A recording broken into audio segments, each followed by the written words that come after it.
Em 90 segundos tu não faz nem um miojo, mas eu te ensino as matérias que tu tem até nojo. Então senta aí e começa a quebrar ATP pra ter energia pra tua mente processar e entender que a probabilidade de você ir bem no Enem tá ligada direto aos meus raps também. Então começa com humana, só sei que nada sei, mas sei que saí da vida e pra história eu entrei. Se o clima esquenta e tua caneta falhou, fica tranquila, a esfera dela dilatou com calor. Eu sou flúor com oxigênio, dá pra completar, evoluir melhor que o Darwin poderia imaginar. Se tinha uma pedra no caminho, pode crer que eu já chutei absoluto no rap. Eu nasci pra ser rei, crio uma sociedade aos modelos de Durkheim. O mecanismo dela própria é que diz pra onde vai minha inspiração. Thomas Edison dizia, é 1% e o restante o trabalho que fazia. Então senta o rabo aí que eu vou te ensinar. Sometimes rap is the best way to learn, rapá. Eu não compreendo, pero lo puedo hacer. É só estudar e ouvir as dicas que eu dou pra você. Confere suas respostas e faz tudo com calma. Manda bem na redação, faz do fundo da alma. Esse é o tópico frasal, ainda tem argumentação.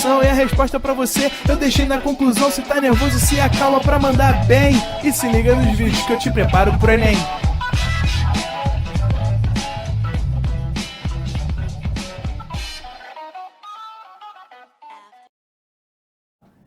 Estamos ao vivo, estamos online.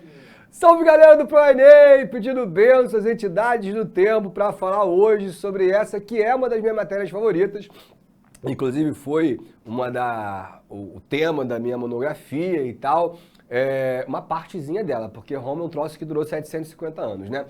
Mas gosto muito e acho que muito do que nós temos hoje ao nosso redor vem muito de Roma. E aí é claro que muita gente fala assim, pô professor, mas eu sempre li que a Grécia é o berço da civilização. Claro, galera, a Grécia é o berço, mas assim, o Egito também é o berço, porque os gregos beberam muito da arte egípcia, da arquitetura, da engenharia. Mas a questão é o seguinte, cara, os romanos, eles sempre tiveram uma característica muito interessante, que é uma característica meio escrota, mas para quem quer se desenvolver, faz parte. Eles sempre foram grandes imitadores, entenderam? O cara, eles pegavam uma civilização, aprendiam e faziam melhor. Então, qual era a grande civilização no momento em que os romanos estavam lá, meu irmão, deixando de ser, uma vilazinha que criava cabra para virar o maior império do mundo? Era a Grécia. Então, assim, tu percebe na cultura romana uma adequação da cultura grega. A gente não pode dizer que eles são helenizados, mas a gente pode falar sim que eles basearam a formação da cultura romana dentro da cultura helênica, ou seja, da cultura grega. Então, quando você olha para os deuses romanos, eles são deuses gregos, só que com nomes que a gente conhece dos nossos planetas, né? Que ganharam esse nome graças aos deuses romanos. Marte, Juno, Saturno, enfim. É a Ares, o deus da guerra, é a Hera, a esposa de Zeus, Dionísio, quer dizer, Baco vira Dionísio, e por aí vai, galera. Mas eu acho que as pessoas não conseguem compreender bem o que realmente significa Roma para nós. Nós, brasileiros, latino-americanos, vivendo em fevereiro de 2023. Aí tu fala, porra, professor, sério, o que Roma tem a ver com a gente? Cara, talvez você não saiba, mas nós somos descendentes direto desses caras. Esses caras copiaram os gregos, mas fizeram uma outra coisa e ficaram de pé por 750 anos, dominando o continente que vai dominar a América. Ou seja, um pleno domínio sobre a Europa, e essa Europa, milhares de anos depois, vem pra gente e já vem completamente romanizada. Ah, professor, mas somos descendentes dos portugueses. Mas os portugueses, antes de serem portugueses, eram romanos. A Península Ibérica inteira era romana. E aí você percebe o seguinte, o nosso calendário é romano. O mês de março é Marte, o deus da guerra. Junho é Juno. Julho é de Júlio César. Agosto é Otávio Augusto. O cristianismo ocidental cresce, nasce e se propaga a partir de Roma. Jesus Cristo foi crucificado dentro do Império Romano sob as ordens de um governador de Roma, que respondia ao imperador Tibério. Pôncio Pilatos, lembram disso? A nossa política é romana. Os romanos inventaram a república, res public, aquilo que é do público, aquilo que é do povo. A nossa justiça é romana. Você vai nos Arcos da Lapa, domingo, estava lá, sábado, vi um show do Criolo, Johnny. Bom demais, bom demais. E aí tu olha pros Arcos da Lapa, o pessoal fala assim, pô, maneiro, é pra levar bonde. Não, aquilo é um aqueduto.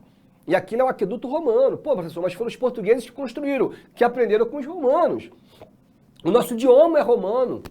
O latim ficou tantos anos se misturando com as línguas visigóticas, com as línguas gaulesas, com as línguas bretãs, com as línguas celtas, que hoje a gente olha e vê o espanhol, o catalão, o francês, o occitano, o veneziano, o romeno, o italiano. São línguas irmãs, são línguas latinas. O nosso direito é um direito fundamentalmente romano, principalmente depois das reformas de Cícero. Então, cara, Roma está ao nosso redor o tempo inteiro, em tudo que a gente olha. O Senado é uma palavra romana. Tanto é que o grande símbolo de Roma é o SPQR, que significa Senatus Populus que Romano. Em latim, o Senado e o povo de Roma. Você olha para a Casa Branca é um Capitólio romano.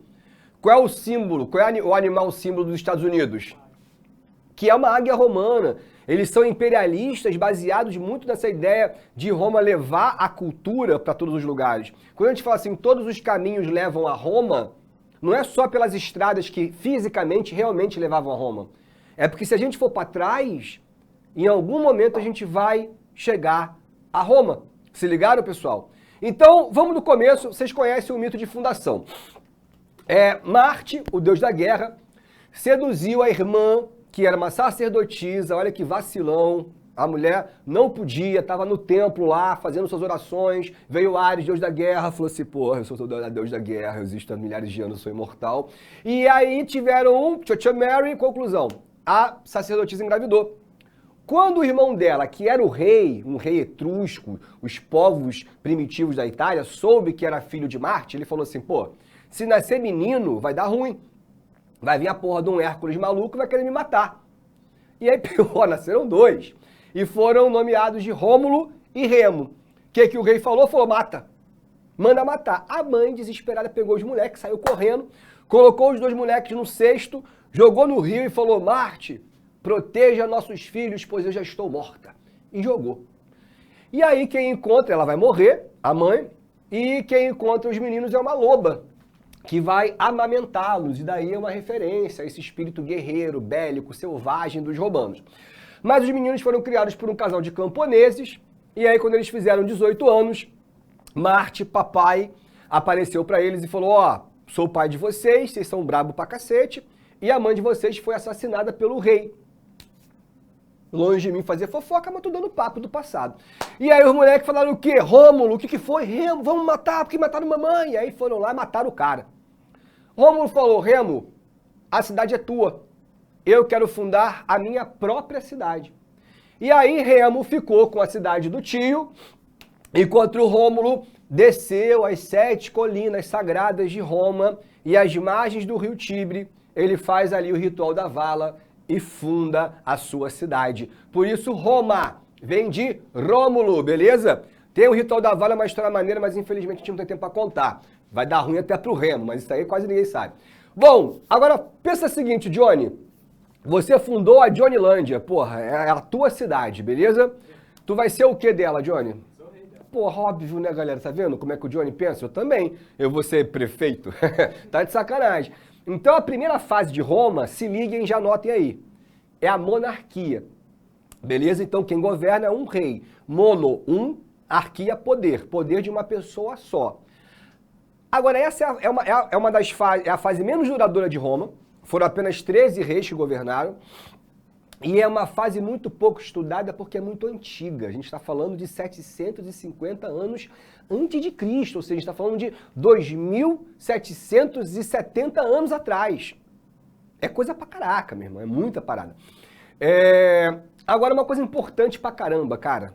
Desde sempre, desde que Rômulo foi o fundador e foi o primeiro rei, as famílias que estavam com Rômulo se transformam dentro dessa cidade numa família nobre.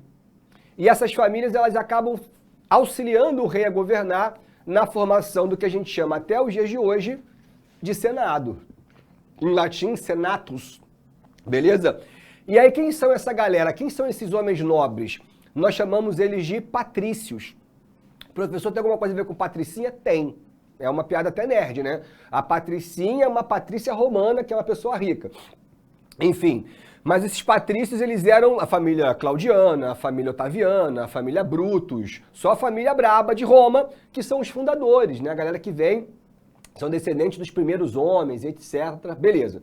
Então, em Roma, esse poder do rei nunca foi absoluto, porque o rei sempre teve que dividir autorização com esse Senado, que funcionava como uma espécie de um parlamento. Ele podia vetar uma decisão do rei e ele podia não aprovar alguma coisa que o rei desejava.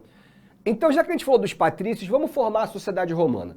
No topo disso tudo, nós temos esses patrícios, uma aristocracia detentora do poder e de terras, beleza? E logo abaixo dos patrícios, o que nós chamamos de plebeus. A plebe, galera, tem uma percepção diferente em relação aos gregos, principalmente aos atenienses. Ah, tem que possuir cidadania. O plebeu não, o plebeu ele é romano pra caramba. Ele é tão romano quanto qualquer patrício. Ele tem orgulho de ser romano. Todo homem é um soldado cidadão, ou seja, é cidadão de Roma, mas tem treinamento militar, então se der ruim, todo mundo vai ter que pegar suas armas e vai pro campo de Marte e vai pra guerra. Só que, e a plebe não necessariamente é pobre, entenderam? A plebe não tem título. Eles não são os patrícios, eu não sou o Otaviano. Mas pode ser rico. Tem uma porrada de traficante de escravo plebeu que era muito que tinha muito dinheiro, que era muito, o dono dos bordéis, o dono das arenas, das tabernas. Então, assim, o plebeu é todo mundo que não tem título. E, claro, a imensa maioria dos plebeus eram pobres. Mas entenda o seguinte, não existe Roma sem a plebe. A plebe era o motor do consumo e da produção romana. Então, patrícios e plebeus, eles se olham, eles sabem que eles são romanos, eles são de origens diferentes e eles vão conflitar. Isso eu vou te falar daqui a pouquinho. Aí nós temos clientes e libertos, dei uma lidinha aqui, porque é uma definição boba e não são importantes. Deixa eu dar um gole, por favor, Johnny.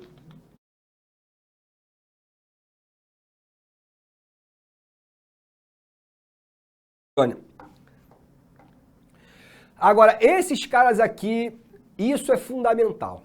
Assim como foi no Egito, na Mesopotâmia e na Grécia, a escravidão romana não era por etnia, não tinha navio negreiro, eram geralmente prisioneiros de guerra. Então a maioria dos prisioneiros romanos era tudo branco, tudo louro, de olho azul, loura, ruiva, porque eles escravizavam a galera do norte, beleza? Agora, o que eu quero que vocês entendam e anotem aí é o seguinte: nenhuma civilização foi tão dependente da mão de obra escrava como os romanos. Eles dependiam de verdade. Então chega um momento que os romanos eles precisam fazer guerras só para fazer escravo. Então no momento que parar de fazer guerra, para de ter escravo. E se parar de ter escravo, filho, vai dar ruim. Em nenhum outro lugar do mundo a escravidão foi tão complexa, tão heterogênea como foi em Roma. Cara, os romanos eles tinham escravos para tudo. Para ter uma ideia, metade da população de Roma era escrava. Então você tem um escravo que é o cara que vai carregar pedra, o cara que vai fazer o vinho, é o cara que vai trabalhar na obra, beleza. Mas tu tem escravo de teatro, você tem escravos, por exemplo, gregos, que eram escravos extremamente inteligentes e que trabalhavam para senhores e tinham uma vida boa. Júlio César, por exemplo, quando ele vira o ditador de Roma, César, ele tinha um escravo que fazia as finanças do império. E era um grego, e era um escravo, o cara não tinha liberdade. Então imagina que esse cara saísse, chegasse numa taberna e falasse assim, vê uma taça de vinho, o cara fala, sai daqui que tu é escravo. É ruim, hein? É o escravo de César. Se ligaram? Então assim, você tem escravidão por dívida, eu tô te devendo, tem escravidão por dívida temporária, eu vou ficar 5 anos para te pagar a dívida como teu escravo, eu tenho escravidão, como é que se fala? Espontânea. Uma família importante quer me matar. Eu me escravizo para uma outra família para me proteger. Então é muito doido, cara. Tinha, por exemplo, escravos sexuais. Ah, professor, normal, né? A mulher sempre foi escrava. Calma, não tô falando de mulher, tô falando de homem. E qual foi? As patrícias, elas tinham seus escravos sexuais, porque a liberdade sexual em Roma era mais do que natural. Era um troço absurdo, era Sodoma e Gomorra. As patrícias, elas trocavam entre elas esses escravos. Então imagina, tava lá a Patrícia tomando um banho dela, daqui a pouco batia na porta, ela abria, olhava assim, Oi, garotão. Aí tava lá assim, eu sou um presente da Dona Lívia. Dona Lívia nunca erra. Vem cá, Lívia, minha amiguinha. E ó, pá! Então assim, o gladiador era um escravo. E os gladiadores, eles eram assim, como é que eu posso dizer? Heróis, tá ligado? Eram tipo Neymar. Os caras, eles passavam, depois que matava a galera, eles tinham que ir para fora da arena, eram lavados e geralmente vendidos, quer dizer, não vendidos, alugados para uma patrícia ou um patrício para relações sexuais. Então, assim, a escravidão, ela é, em Roma, o coração da civilização, beleza? Como eu te falei, a monarquia romana não vai durar muito. E, obviamente, porra, Johnny, fiz uma cagada aqui, derrubei o controle, caiu a pilha. Porra. E, ó, com uma pilha só ainda funcionou. A monarquia, galera, vai acabar, então... Obrigado. E vocês já fiquem ligados nisso com o quê? Com o Senado matando o último rei, chamado Tarquínio Soberbo. Então, quando o Senado mata o último rei, é como o Senado dissesse, agora quem vai governar Roma somos nós. Um órgão coletivo e eleito entre uma classe, que são os patrícios, mas é um negócio muito diferente. E por isso não é mais uma monarquia. Começamos uma das fases mais importantes de Roma e uma das mais duradouras, que é a chamada República Romana. Toda vez que a gente fala assim de o grande império romano, das legiões, das conquistas militares, vocês sempre lembram do império, não é isso? Cara, mas a República Romana, ela já é expansionista. A República Romana já começa a desenhar esse império que vai se formar, estão ligados? Que vai conquistar parte da África, parte do Oriente Médio, grande parte da Europa. Então a República Romana ela não é boazinha, não. Ela é uma república que vai se expandindo. Agora, preste atenção. Como é que um órgão coletivo governa? Então ele vai ter que atribuir funções. É muito semelhante ao que nós chamamos hoje de ministérios. Tem o Ministério da Economia, tem o Ministério da Defesa, tem o Ministério da Fazenda, tem o Ministério da Cultura, não é isso? Esses ministérios, dentro do Senado romano, nós vamos chamar de magistraturas. Magistratura, o que é? Um homem responsável por algum setor administrativo. Então, olha, o pretor é o ministro da Justiça, o edil é uma espécie de um prefeito responsável pela conservação da cidade, o questor é um ministro da Fazenda. Sempre 2 cônsules para evitar centralização, para evitar um cara querendo mandar em todo mundo. 2 cônsules eleitos pelo Senado que funcionam como presidente da República. E aí, em época de guerra, a gente tem esse cara aqui, esse cara é importante. Porque essa palavra ditador, essa palavra ditadura, vem pra gente como algo terrível. Não é a função do ditador ser algo terrível entre os romanos. Quando Roma estivesse ameaçada, não é que ela estivesse em guerra, que ela estava sempre em guerra. Mas quando a cidade de Roma estivesse ameaçada, aí sim, o que acontece, não tem como você ficar decidindo tudo coletivamente. O Senado fechava-se, o Senado nomeava um general, porque tem que ser um cara que entende guerra, e esse cara governava com poderes totais, tá ligado? Aí ele vira um ditador, o chefe máximo, mas só porque ele tem uma missão. E essa missão é defender Roma. Depois que a ameaça foi embora, o ditador convoca o Senado novamente e ele deixa de existir. Então é um cargo que pode ser convocado. Só que esse é o problema. Quando tu bota o poder na mão do general, para ele devolver depois, é difícil a beça. Já fica na tua cabeça o que eu tô te dizendo, que eu vou falar mais para frente. Agora, se é uma república, já para pensar o que significa república? Res public, aquilo que é do público, em latim aquilo que é do povo. E aí o povo romano fala, pô, meu irmão, tudo bem, é um governo da gente, mas a gente faz o quê? A gente paga imposto, a gente morre na guerra, a gente trabalha pra cacete sem direito nenhum, e os patrícios têm a terra toda pra eles, a riqueza toda pra eles, quando eles conquistam o território é tudo pra eles, e a gente não pode nem votar. Ah, meu irmão, isso não tá certo não, ô Senado. Um belo dia, e eu tô falando, 500 anos antes de Cristo, porra, meu irmão, é velho pra cacete. Então quando é Roma antiga, é antiga mesmo. Os patrícios acordaram, saíram de casa, cadê o padeiro? Não fez o pão? Tá fechada. Falou, pô, vou comer o croissant no vizinho. Chegou lá, cadê? Tá fechada. Pô, eu vou então a quitanda. Fechada, não tem fruta, não tem banana, não tem nada. Falou, cara, cadê todo mundo, meu irmão? E o ferreiro não foi trabalhar, o dia em que Roma parou. Foi o que aconteceu. E aí, cara, vem um soldado e fala, senhores, a plebe se retirou de Roma. Aí os patrícios falaram, como assim, cara? Como eles se retiraram de Roma, eles estão todos lá. Quando os patrícios olharam para fora da cidade, todos os plebeus estavam em cima do monte sagrado, de braço cruzado. Primeira greve da história, é isso mesmo. E eles falaram, ou vocês começam a aceitar nossas reivindicações, ou então vocês que façam a porra do trabalho todo. Aí os senadores, não, mas não, cacete. É isso, então se vira. Quer fazer pão? Tu sabe fazer espada? Tu sabe limpar o templo? Tu não sabe fazer. E aí os senadores patrícios tiveram que descer do salto, tiveram que dar direitos pros caras. Primeira coisa, escreveram as leis. Sabe aonde que eles foram? Lá em Atenas. Lembra que Atenas escreveu as leis com Drácon? As leis draconianas? É a mesma coisa. Eles foram lá, estudaram as leis atenienses, voltaram para Roma e escreveram um código civil escrito. Maneiro. É o direito romano surgindo. Depois criaram os tribunos da plebe. Eram dois caras eleitos pelos plebeus que tinham direito de reivindicar alguns direitos, podiam votar e podiam vetar. Ou seja, se eles tivessem alguma coisa no Senado que não agradasse aos plebeus, eles iam lá e não aceitavam, tinham direito de veto. Então, a partir daí, vira uma república de verdade. E vários direitos foram conquistados pela plebe. Essas são as mais importantes. Johnny, me muta, dê uma lidinha aí, galera.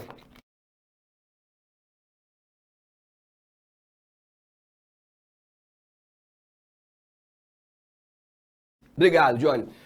Então, entenderam, pessoal, como é que funciona a parada? Tipo, agora as terras conquistadas também vão ser distribuídas para os plebeus. É permitido o casamento entre patrício e plebeu, até isso era proibido. Você vai ter uma legislação específica para o preço do trigo, que é para envolver o preço do pão, que quem passa fome geralmente é o plebeu. Então, a partir daí, essa República Romana passa a ser realmente pública. E Roma vai enfrentar, então, o seu primeiro grande inimigo. Na verdade, uma inimiga, a famosa cidade de Cartago. Galera, como é que funcionava? Roma já estava se organizada militarmente, com as suas poderosas legiões, e aí Roma deixou de ser uma cidadezinha no Lácio e virou, então, um pequeno império que está se formando. Ó, já pegou a Sicília, já pegou Córcega, já pegou Sardenha, já pegou parte da Península Ibérica. E qual o problema? É que tem uma outra civilização fazendo a mesma coisa. Uma civilização africana, lá no mais ou menos onde fica a Tunísia, e Cartago já dominou todo o norte da África e já está se expandindo para a Europa também, irmão. Aí, Cartago, eu tinha umas imagens maneiras, cara, de Cartago. Bota aí, Johnny, deixa, vai dar trabalho, tem muita coisa para falar. Mas Cartago era uma cidade incrivelmente linda e tinha um cais do porto que era considerado o cais mais desenvolvido do mundo. Depois tu pega isso aí, Johnny, enquanto eu tô falando, que ele é redondão assim, e aí, cara, se Cartago tivesse em guerra, ele tinha uma capacidade absurda de colocar as caravelas, não eram caravelas, tá? Eram barcos de guerra, enfim, rapidamente, mais de 100. Então, assim, os cartagineses que aprenderam a navegar com os fenícios, eles eram os donos do Mediterrâneo. E isso incomoda muito a Roma, pô. Roma, toda vez que está navegando, vem um navio cartaginês e pei em Roma. Então vai chegar um momento que esses dois impérios vão se enfrentar. É o início das chamadas guerras púnicas. E no final eu vou te explicar por que essa palavra púnica. E aí essa guerra é uma guerra, era igual a Inglaterra e a França, lá na Idade Moderna. Porque, tipo assim, no mar, os navios cartagineses eram invencíveis. E Roma não conseguia vencer os caras. Por nada na vida. Roma, meu irmão, e só tomava pau. Só que por que os caras também não venciam a guerra? Porque eles tinham que chegar em Roma. E para chegar em Roma, tu tinha que ir andando. E aí, quando eles pisavam na terra, eles encontravam a máquina mais sofisticada e poderosa da antiguidade, a Legião Romana. 5.500 homens extremamente bem armados, organizados, separados em cada 100 homens, um oficial chamado centurião, um oficial de cavalaria, legionários, observadores, batedores, ou seja, os romanos estavam no futuro já. E aí Cartago via aquelas espadinhas redondas dos caras, os romanos vinham, matava todo mundo. Então tinha que acontecer alguma coisa para essa guerra terminar, concorda?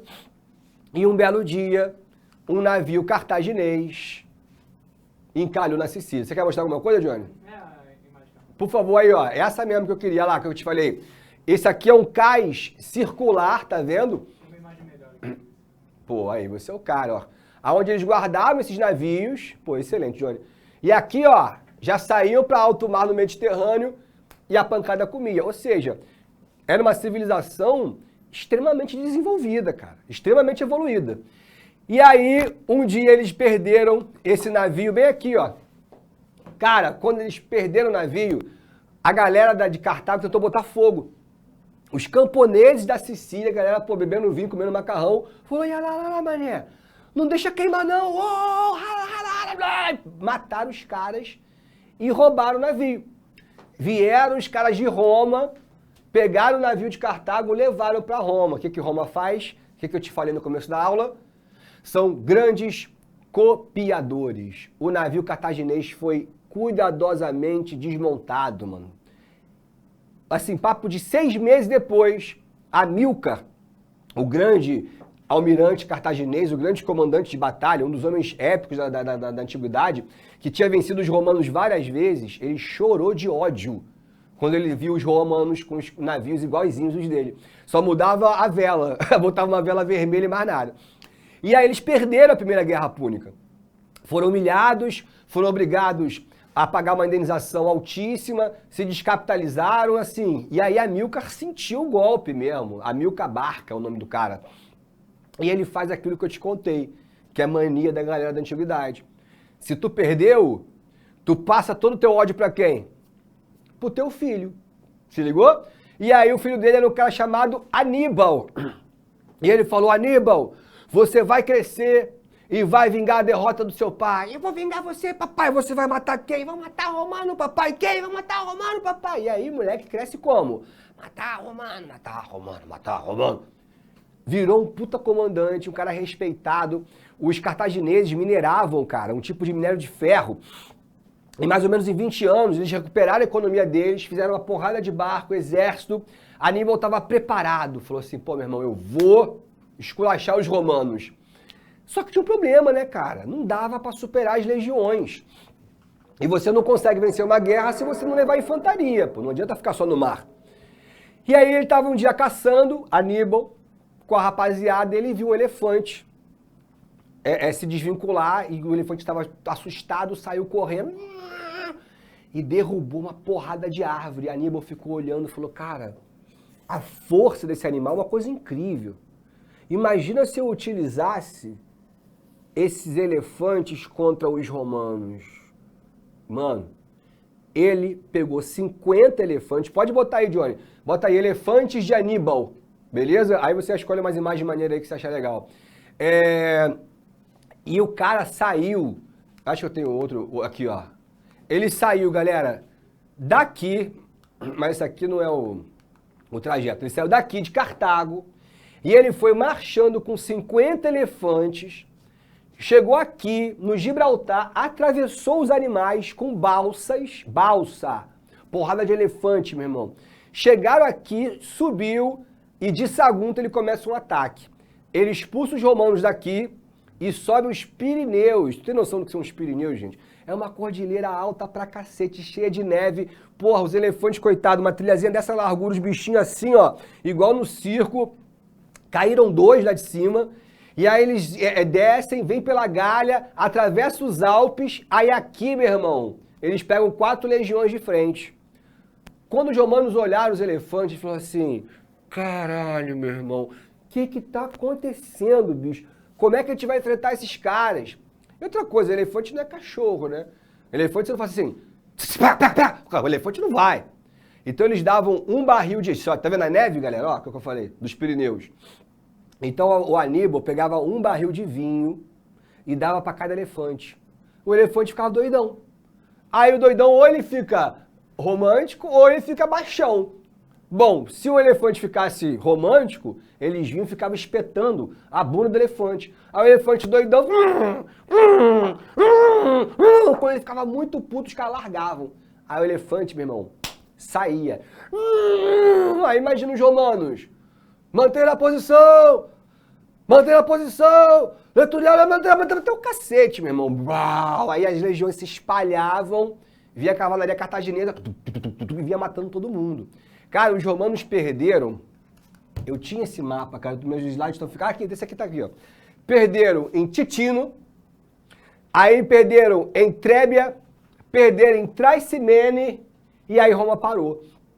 Roma falou, acabou, agora a gente vai perder. E aí os romanos ficaram dias sem dormir. 4 legiões postadas em frente aos muros de Roma, todo mundo se cagando de medo, e todo mundo falava, Aníbal vem com os elefantes vão acabar com tudo, acabou Roma, meu Deus! Os romanos também eram trágicos pra caramba. E Aníbal não foi pra Roma. Ele passou pela cidade e não atacou, galera. E aí ele começou a devastar Nápoles, o sul da Itália, tá vendo? A ideia do Aníbal era destruir não só Roma, mas ele queria destruir a república toda, ele queria saquear o território inteiro. Só que, pô, ele deu mole, cara, porque ele não entendeu uma coisa. Você não pode dar pros romanos tempo, porque os bichos, cara, pensam rápido, sabe qual é? E aí, ele chegou depois e encontrou 4 legiões em campo aberto, tudo igual. Só que atrás das legiões tinha umas torres com um centurião, um apito. Ele olhou, normal. Pá! Mandou elefante. Veio o elefante. Daqui a pouco o centurião vem aí. Aí só um. Levanta a lança. Todos da legião começam a fazer esse movimento. O que está se abrindo na legião? Um caminho. Os romanos entenderam que os elefantes não estavam atacando. Eles estavam com medo. Então, se você abrir um caminho pro elefante, ele vai, filho. E ele mete o pé. E aí, cara, Aníbal mandou 2, 3, 4, e os romanos eram impressionantes mesmo. Tudo disciplinadinho. Pá, aí passa um elefante, aí passa outro elefante. E no final, quando passou o último, os romanos... E Aníbal foi derrotado ferozmente. Aí daí pra frente acabou. Roma foi chutando a bunda do Aníbal, ele foi pra Grécia, Roma vai pra Cartago e acabou a história. Era o fim da Segunda Guerra Púnica. Primeira Guerra Púnica, Roma venceu Amílcar. Segunda Guerra Púnica, Roma venceu Aníbal, que vai acabar sendo assassinado na Grécia. E os romanos nunca botaram a mão nele. A história podia acabar por aí. E tava de boa. Cartago, obviamente, vai ser uma cidade miserável agora, vai ficar completamente empobrecida, foi saqueada, foi roubada, assim, Roma acabou com Cartago. Só que tinha um cara chamado Cipião o Africano, o nome do infeliz. E esse maluco, ele era um senador, e todas as vezes que ele terminava um discurso no Senado, ele dizia sempre a mesma coisa: Cartago tem que ser destruída. Não importa qual fosse o tema. Ele podia estar falando assim, é necessário colocarmos novas espigas de milho porque a plantação da Noroeste está fazendo pipoca. Cartago tem que ser destruída. E aí, cara, a galera fala, pô, maluco, cheio de ódio no coração. Anos depois, Cartago se rebela. Os caras estavam famintos, meu irmão, desesperados, miseráveis, se rebelaram. E aí, pronto, os romanos, meu Deus do céu, deve ter elefante vindo de novo pra cá, e não sei o quê. Aí Cipião vai no Senado, faz um discurso e termina dizendo, quantos Amílcares, quantos Aníbals, quantos elefantes mais serão necessários para que o Senado de Roma compreenda que uma vez por todas, Cartago tem que ser destruída. E agora? E aí, por conta de uma rebelião, deram ao babacão o que ele queria. E o que aconteceu foi uma história trágica, cara. Cartago foi varrida do mapa, assim. As legiões romanas que chegaram em Cartago naquele dia, elas vieram com uma ordem muito simples. Morte a todos. E foi o que eles fizeram. Matando criança no berço, poça de sangue. Depois que a cidade ficou completamente devastada, os romanos quebraram, derrubaram a cidade inteira. Depois incendiaram a cidade inteira. Depois jogaram sal na cidade inteira. e nas palavras de Cipião, para que nenhuma outra vida volte a nascer em Cartago.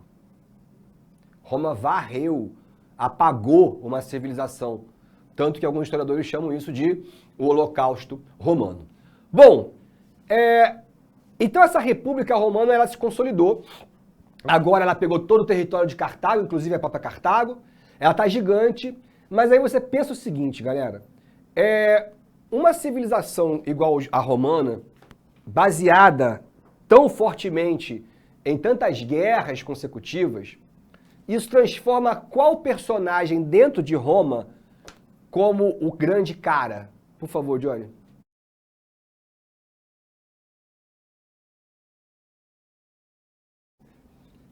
O general. Então, assim, em Roma, os generais romanos, eles eram os caras, assim. Quando eles voltavam de uma conquista, eles vinham desfilando em seu cavalo e a plebe jogava pétalas de rosa e jogava arroz e as mulheres se jogavam em cima. Então, assim, o sonho do brasileiro é ser jogador de futebol, o sonho do romano é ser general. Mas não é um sonho para qualquer um. Geralmente é dado um cargo aos patrícios, você precisa de muito estudo, muito treinamento, enfim. Agora, vou te contar a ascensão de 3 caras, 3 generais. Mas antes eu vou te contar a história de um maluco chamado Espartacus. Johnny, depois você dá uma olhadinha aí que você acha de Espartacus. Espartacus, ele era um escravo, um prisioneiro de guerra, que virou um gladiador muito poderoso. Um homem que lutou e venceu todos os seus adversários. Mas era um cara incomodadaço, não só com ele, mas com a escravidão de maneira geral. Ele e mais 12 companheiros fogem, e ao invés de simplesmente fugirem pelo mundo, eles resolveram lutar pela liberdade dos outros escravos.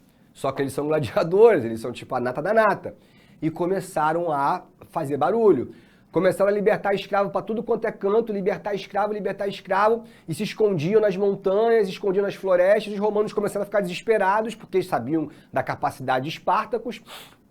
E esse maluco começou a montar um verdadeiro exército de escravos.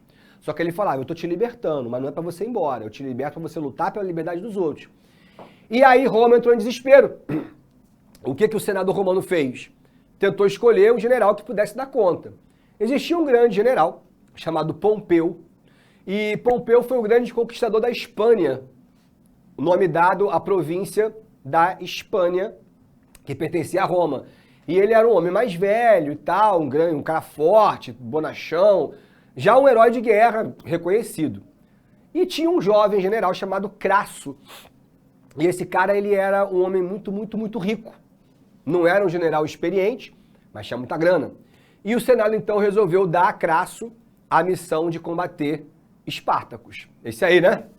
Olha lá. Essa estátua ou a série? Eu nunca vi a série, cara. Todo mundo fala muito bem, inclusive. Já viu, Johnny? Não, não vi. Eu vou ver. Eu botei no Google aqui, Espartacus, gladiador. Deve ser a série aberta. E aí, o Crasso, ele foi super... Tipo, a galera falou assim, ele não vai dar conta, ele não vai conseguir, ele só é rico, ele é milionário, mas ele não tem experiência. E ele usou várias estratégias contra Espartacus que foram brilhantes. Assim. Ele construía muros de madeira e ele foi encurralando as tropas de Espartacus até que os caras morreram de fome. No final morreu todo mundo. Crasso se demonstrou um cara muito cruel. Ele pegou esses gladiadores e crucificou os caras em uma estrada principal chamada Via Ápia. Então era bizarro, você ia andando, você ia vendo as pessoas crucificadas. Aquilo chamou a atenção do Senado. E as más línguas diziam que, na verdade, não foi Crasso porcaria nenhuma. Era um conselheiro que ele tinha, que veio das classes mais baixas do exército, e que era um cara tão inteligente, tão brilhante, que Crasso foi levando ele até general. E esse cara era Júlio César. Júlio César e Crasso voltam para Roma, para receber os louros de terem abafado a rebelião de Espartacus, e quando eles chegam na cidade, Roma está em festa. Todo mundo... E eles, tipo assim, é pra gente? Não. Pompeu, lembra do Pompeu? Saiu da Espanha, desembarcou na Itália, pegou meia dúzia de escravos que tinham fugido de Espartacus e levou para Roma e disse que ele venceu a guerra, que ele matou Espartacus, afinal não tinha o corpo do cara, não sei o quê. Ou seja, ele roubou a glória de Crasso e de César. E Crasso ficou muito puto, cara. Crasso falou, cara, eu vou acabar com ele, fui eu que fiz, não sei o quê. E a situação ficou muito tensa, porque Crasso estava ameaçando de verdade Pompeu de uma guerra. E quando Romano mata Romano, que tipo de guerra é essa? É uma guerra civil, não é isso? Ou seja, era tudo aquilo que o Senado não queria. Então o Senado resolveu tomar uma decisão. E a decisão foi a seguinte: ele vai criar um triunvirato. O que é um triunvirato? Ó, essa palavra aqui, ó, tá vendo? São 3 cônsules, não eram 2? Agora são 3. Crasso, Pompeu e o tal do Júlio César, que era o cara que todo mundo entendia que tinha uma relação muito boa, que era um cara muito, como é que eu posso dizer, inteligente mesmo, tinha uma vocação muito forte para a política. E aí, cara, o Júlio César tinha atitude de nobreza, mas ninguém conhecia os pais, os avós. Era uma figura meio maluca, meio sombria, assim. Durante a carreira militar, ele ficou, 5 anos desaparecido. Ele era um cara brilhante, soldado, tenente, suboficial, blá, blá, blá, blá. De repente, ele desapareceu. E nós sabemos hoje que ele ficou 5 anos cuidando da esposa, cara. A esposa dele morreu, provavelmente de câncer. Ele ficou 5 anos com ela. Depois ele volta pra guerra e pra política e tal. Então, assim, ninguém sabia de onde vinha César. E aí, o que César faz, cara? Ele é muito malandro. Ele já tem a confiança de Crasso, não é isso? Crasso já confia nele. E para se aproximar do Pompeu, ele casa a sua própria irmã com Pompeu. O que foi sacanagem com a irmã, porque pô, a menina tinha 26 anos e Pompeu já era um senhor, né? E Pompeu falou, ó, claro, César, quero ser da tua família, não sei o quê. E aí, quando Crasso e Pompeu perceberam, Júlio César já era o homem mais amado de Roma. Tinha uma entrada muito forte com a plebe, era um cara que lidava muito bem com o Senado, conhecia muito bem as pessoas, tinha uma amante chamada Lívia Brutus. Era uma viúva que tinha uma relação muito boa na alta sociedade romana e eles viraram amantes. Inclusive, essa mulher é a mãe do Brutus. Lá na frente, eu não vou te contar hoje não. E ela passava muita informação para César. Então, quando o Pompeu e o Crasso perceberam... Por favor, Johnny.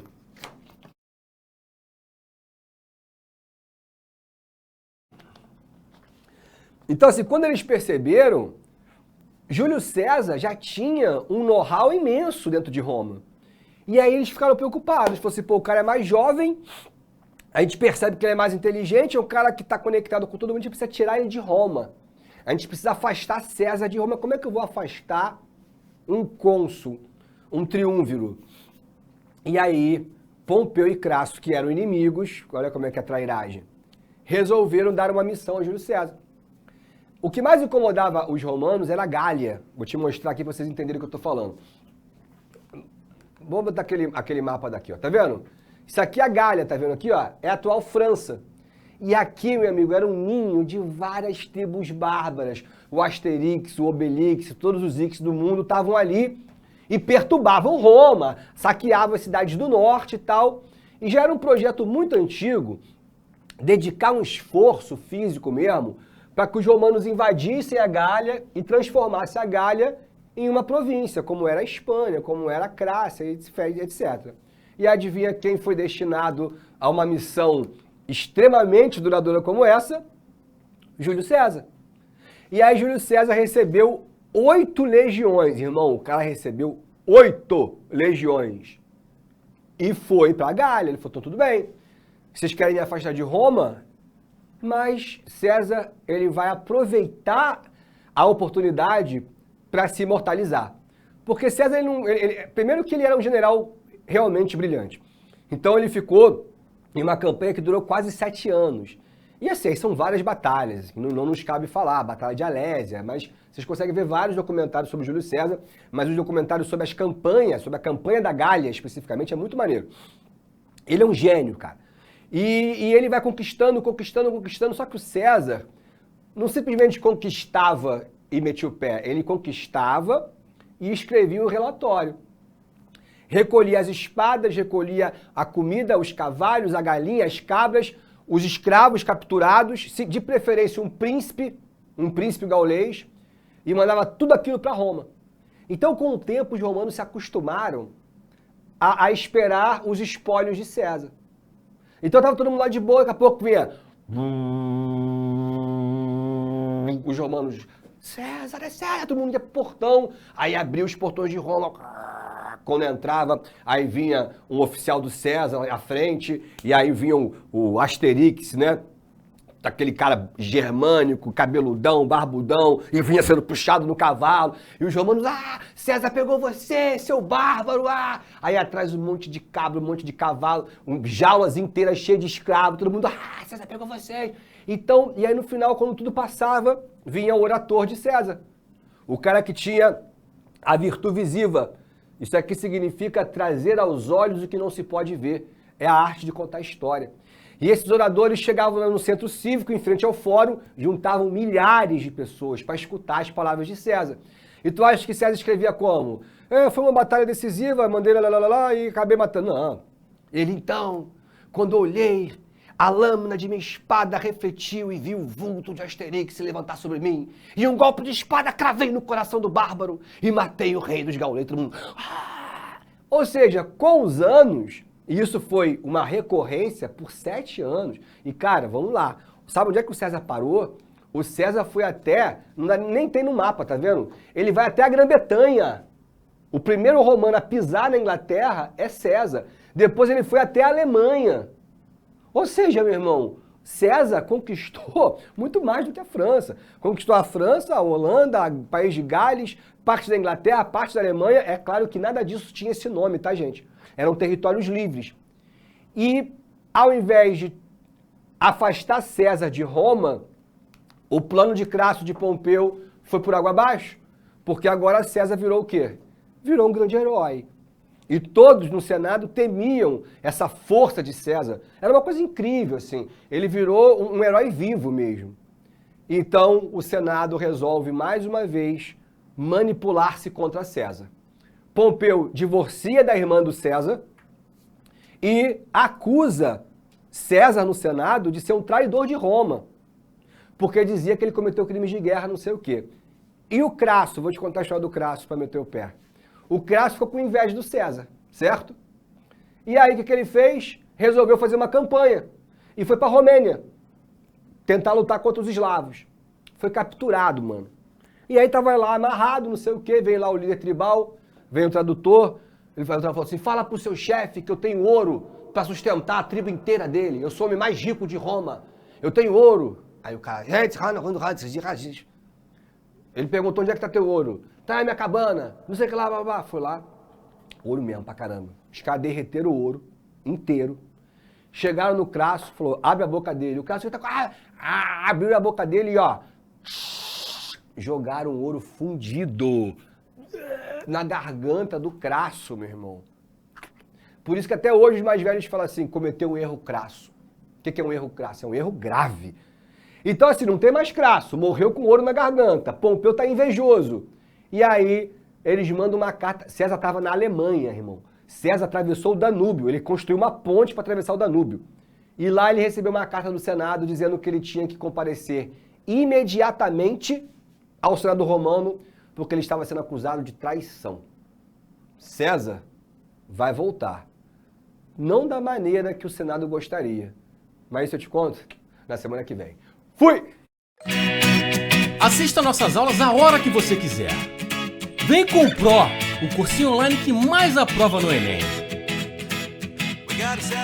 Assine em proenem.com.br.